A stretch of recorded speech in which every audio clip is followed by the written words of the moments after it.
Stephanie. Oh, hey, Stephanie. It's Tony Griffey with gunsandgearvids.com. Oh, hi. How are you? Sorry, I missed your call the other day.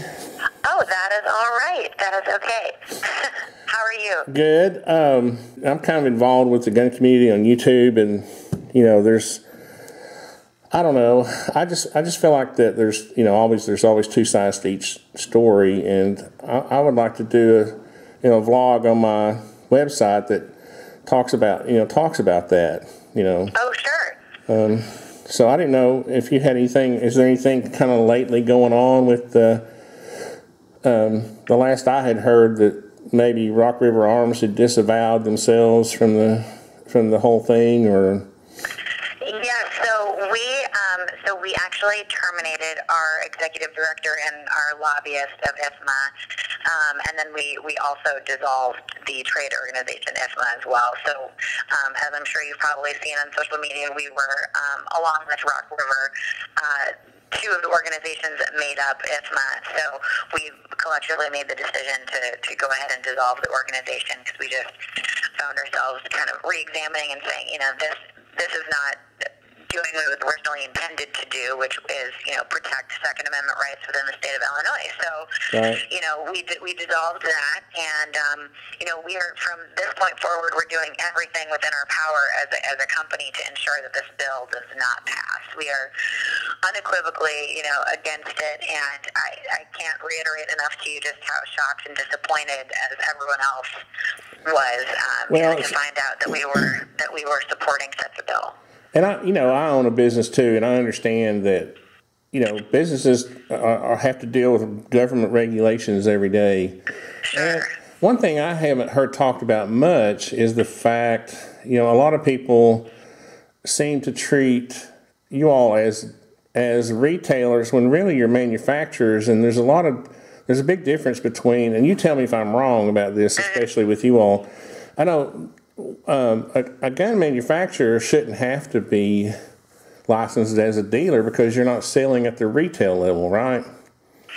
Well, that is true, although, the one thing that I would like to mention is, we fully recognize that not supporting our dealers is, just something that would not benefit us at all. We sell to dealers. We have long-standing relationships with dealers who, all of whom we care about, and...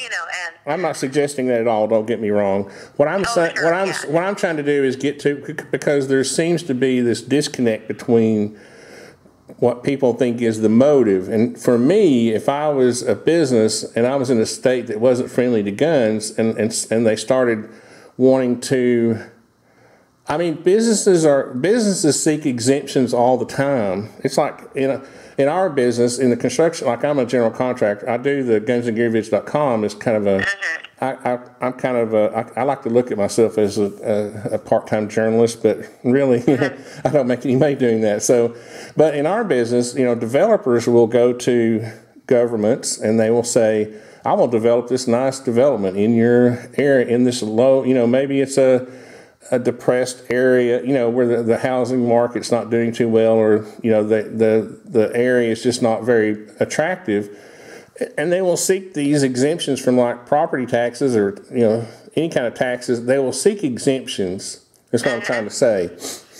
And so I saw this, when I first saw it, my knee-jerk reaction was, because I didn't know, when I first saw the story, I didn't know any of the background. So my knee-jerk is, as a business, sure, you're trying to exempt yourself from regulation.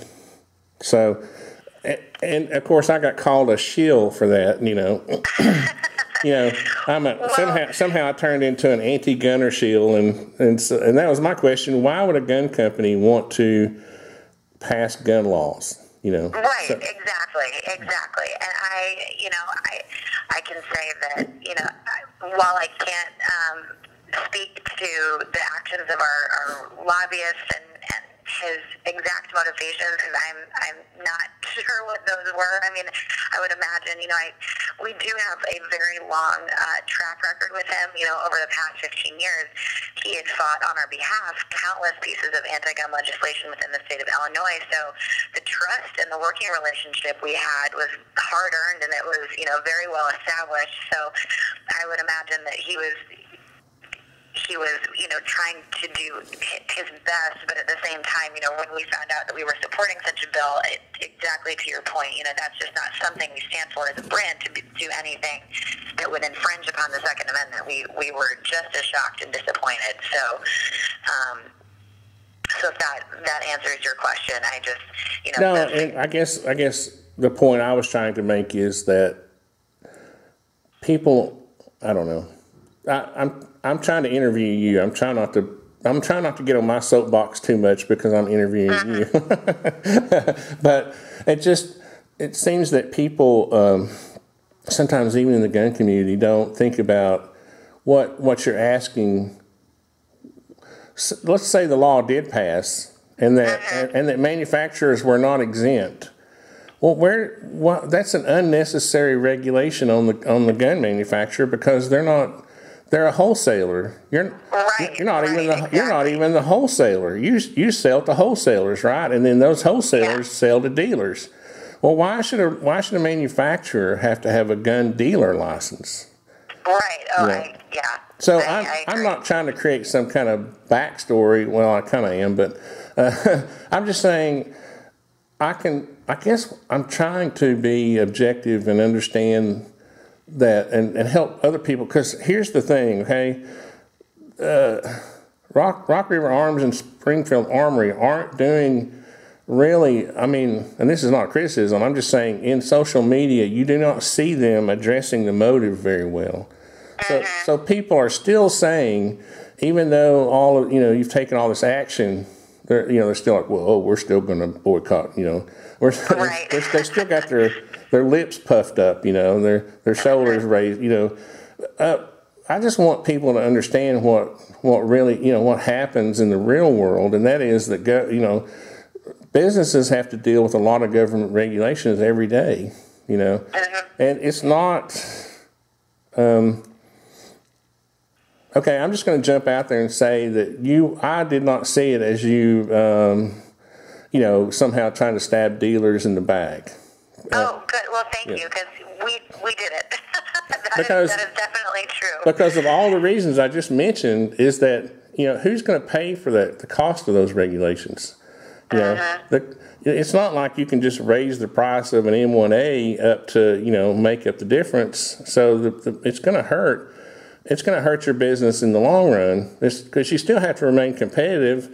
Just because the state of Illinois is enacting, all these regulations on you doesn't mean that you can just go out and raise the price of your firearms. You still have to remain competitive.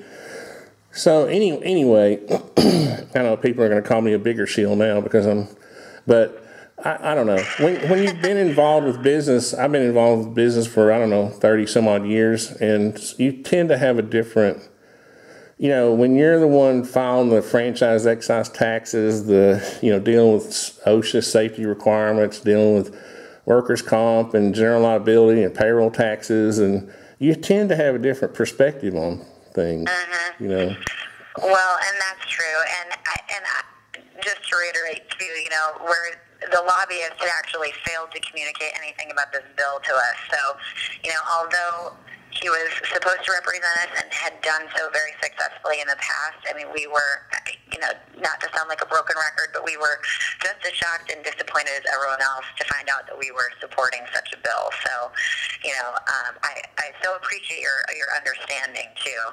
Well, and see, what I fear is, obviously my understanding goes deeper, but what I fear is that there are still going to be people out there who don't understand what business has to go through on a daily basis, with government regulation, and they're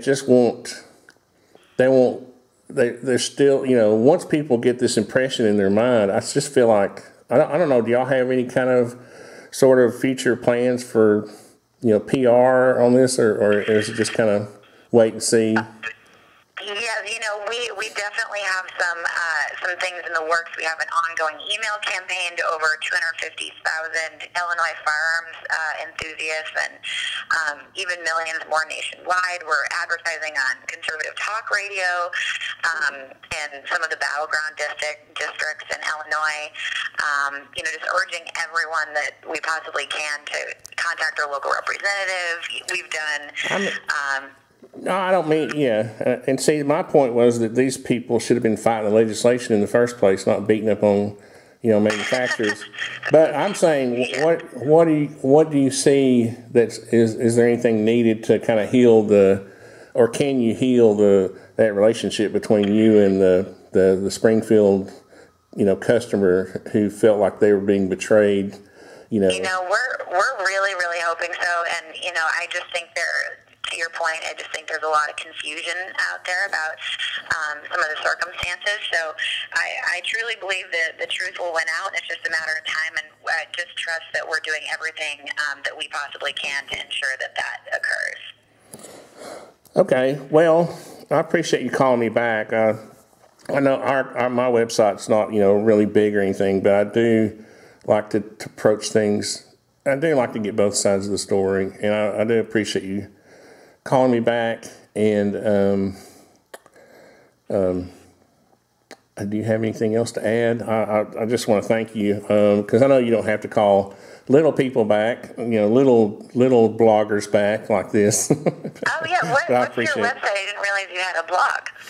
Well, I'm trying to put together a little video type blog. We do mostly video like vlogs more than blogs, but like our current blog's got the NRA stuff on, the videos that we made from the NRA on it. But I wanted to do a couple on this just to, we'll probably get called anti-gunner shills again, but there's always going to be those people out there that once they make up their mind, but anyway, I appreciate it, and we'll try to keep up, and just wish you luck in the future, and keep up the faith, I guess.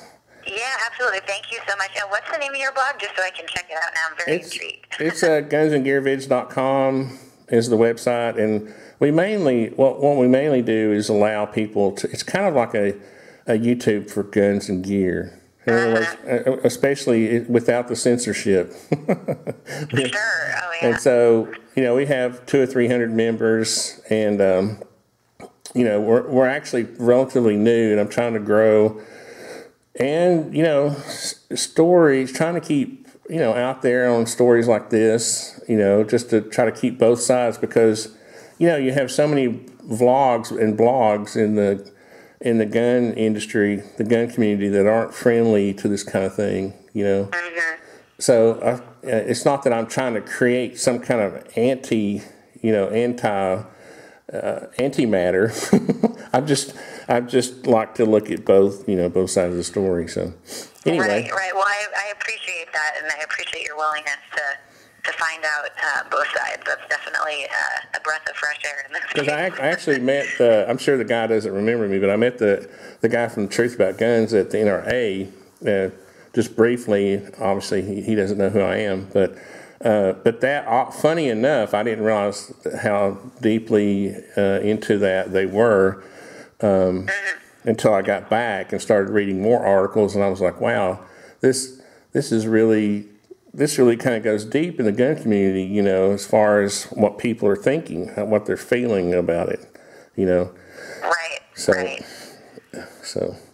Yeah, we're definitely hoping that the truth can get out there, and like I said, our main focus at this point is just trying to defeat the bill, and we're trying to do everything that we can to ensure that it doesn't pass the House. So that is our main call to arms right now.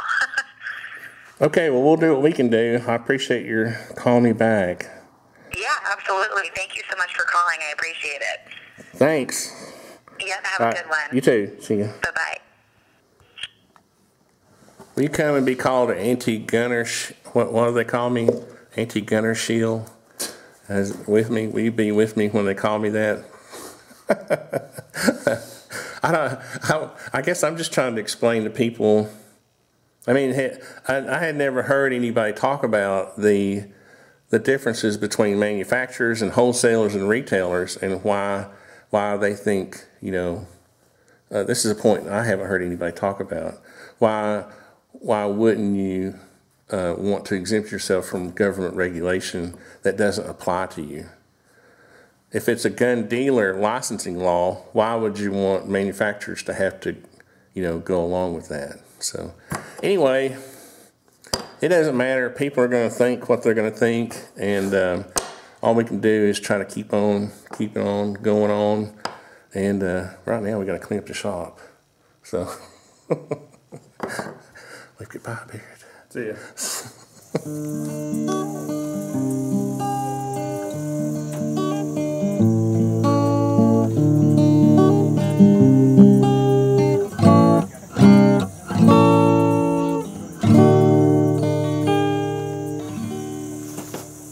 Nice.